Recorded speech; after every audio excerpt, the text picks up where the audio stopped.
Hey, what's going on YouTube? It's Sniper here, and today we're giving my first looks at DMZ. What we're doing here is unlocking the M13B, and we actually have to go to this radioactive area on the map. You can see we spawned pretty far away. It's always in a different spot, and you always spawn in different spots too. Unfortunately, our teammate, I don't know if he already had the gun, he was off doing his own thing. He died. He ended up backing out. So we actually went into this with two people, and it was tough. Uh, these NPCs in DMZ are no joke. It honestly feels like you're playing the campaign on veteran slash realistic. They hurt a lot. Regen is very, very slow. So I recommend bringing in stims. If you can, bring a gas mask. We actually spend a lot of time here at the beginning looting for a gas mask because we know we're going to need it. We don't end up finding one, but we did not know that the NPCs in the radioactive area will drop gas masks. So that's a bonus. You don't need a gas mask going into it. You can pick one up very easily. They will be on the ground everywhere by the time you're done. As far as unlocking the M13B goes, DMZ, as of right now, is the only way to do it. You may be able to buy variants in the store or get them for rewards later on, but for right now, this is it. This is what we're working with. And it is very simple. So right now, we're just looting around. We're making our way towards this exfil. We're avoiding as many NPCs along the way as we can. We don't want to waste our ammo. Ammo is, especially for the ARs, I would say, ammos is kind of niche. Here, it's very hard to look at the map and drive. I almost drove off of the bridge. Um, but we will keep making our way around to that radioactive area. Here, we're getting a little bit closer. And something to point out, the NPCs will actually try to avoid your vehicle. I don't know what this guy was doing here. He spawned in as we were coming over the hill and dove headfirst into the vehicle. Must have had a bad day.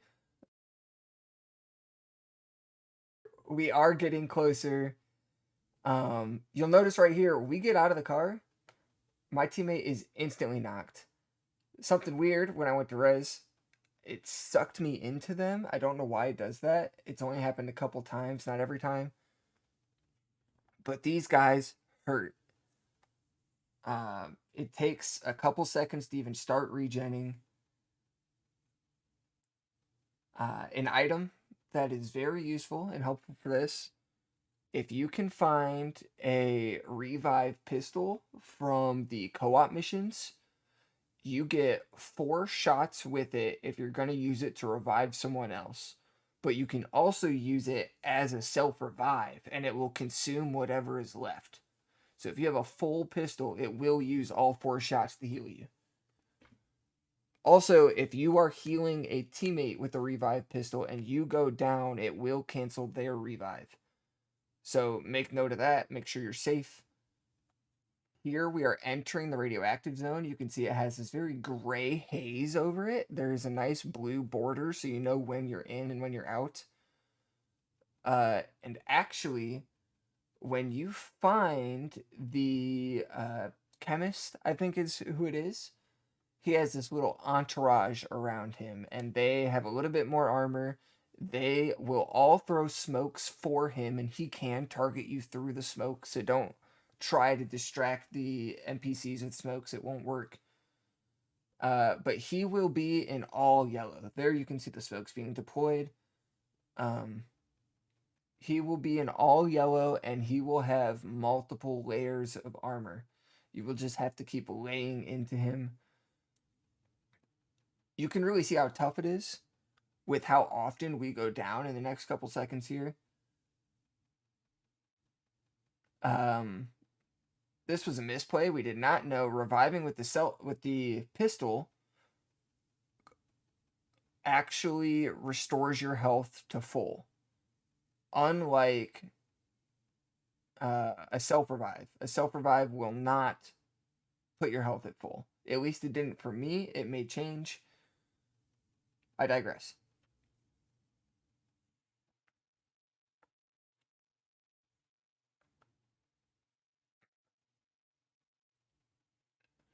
Now here, because I am constantly taking damage, I do have to leave the zone to start healing because I have no more stim shots left.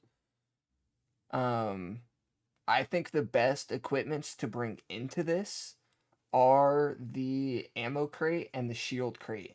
Shields can be rare. Their drops are very inconsistent. For most of this fight, we don't have shields. We are ducking and hiding. And even when we have shields, they just get deleted. They are broken before you know what happened. So here we're pushing back in. We know a big group of them were here before, but we got most of the NPCs down. There's the smoke. That means he's nearby.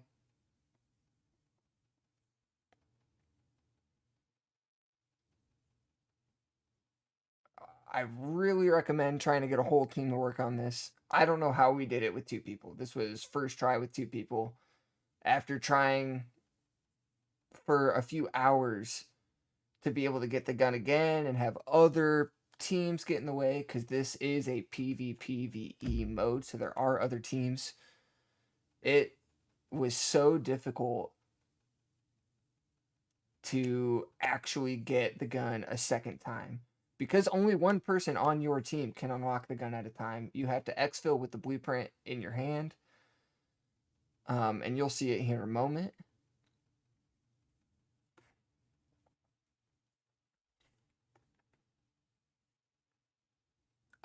Thank goodness the NPCs, they aren't super relentless.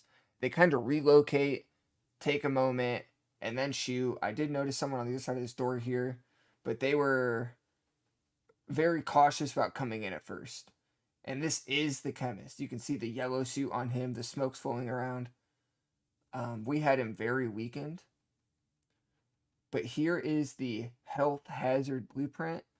This is the weapon blueprint you want. If you find an enemy team and they drop this blueprint, make sure you exfil with it, because this guy does not respawn in the game once he is dead. There have been too many times where we've come here trying to unlock the gun and he has already been killed and they exfilled with it. It just sucks because you sit there for a while and you kill NPCs and he doesn't show up. This is pretty cool thing we saw. You actually go up the zip lines with your gun still out, so people can't camp the top of zip lines and you're just defenseless the whole time. That's a good change. I like that change. I hope the change is the same in Warzone 2. Here, I noticed I had a bigger backpack. I'm just picking up a whole bunch of random stuff, so when we exfil, it'll all sell for cash, and the cash will turn into experience. The only things that will not be removed from your inventory for experience, if you have a gas mask, that'll stay.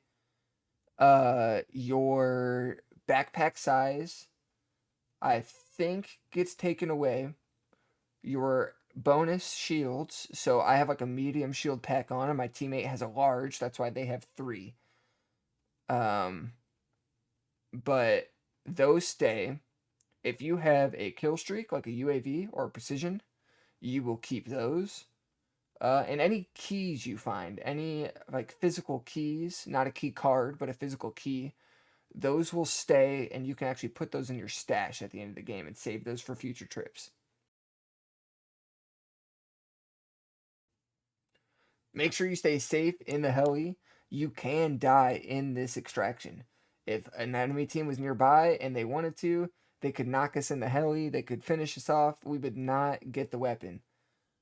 And unfortunately, you don't get to keep this blueprint. This blueprint is nice, but it'll only be in DMZ. So I'm just going to keep this in my stash. I'm not really going to use it. Hopefully they don't erase the stash at the end of the season, because it would be a cool keepsake.